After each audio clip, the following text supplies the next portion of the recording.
ગાંધીનગરના ધણપ ગામે હાઈવે પર આવેલી હોટેલમાં એક કાળજું કંપાવી દેનારી ઘટના બની। મધ્યપ્રદેશથી ભાગીને આવેલા પ્રેમીએ પ્રેમિકાની છરીના ઘા ઝીંકીને હત્યા કરી નાખી।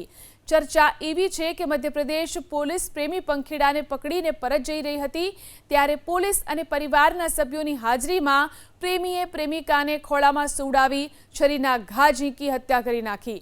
પ્રેમિકાનું ગળું કાપ્યા બાદ પ્રેમીએ પોતે પણ ગળાના ભાગે છરીના ઘા મારી આત્મહત્યાનો પ્રયાસ કર્યો।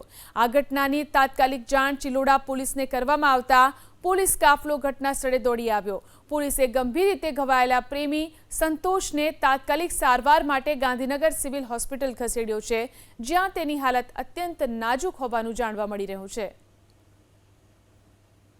રાત્રિના આસપાસ 1:30 વાગે આસપાસ પોલીસ હેડ કોન્સ્ટેબલને થોડી સી સકવાની આવાજ આવી।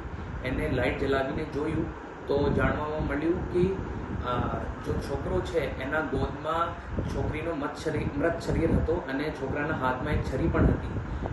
છોકરાને છોકરીનો ગળો કપાવીને હત્યા કરી દીધી હતી અને પોતાના ગળે પણ ઈજાઓ કરેલી હતી।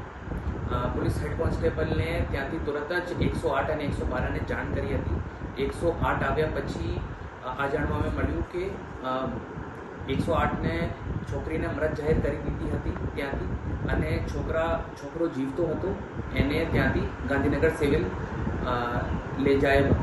મોકલ્યા હતા। આ સંપૂર્ણ ઘટના ઉપર પોલીસને ચિલોડા પોલીસ સ્ટેશને એક મર્ડરની એફઆઈઆર દાખલ કરી છે, જેમાં છોકરો આરોપી તરીકે જાહેર કરવામાં આવ્યું છે। આરોપીની અત્યારે સારવાર અમદાવાદ સિવિલમાં ચાલુ છે અને પોલીસની તપાસ પણ ચાલુ છે।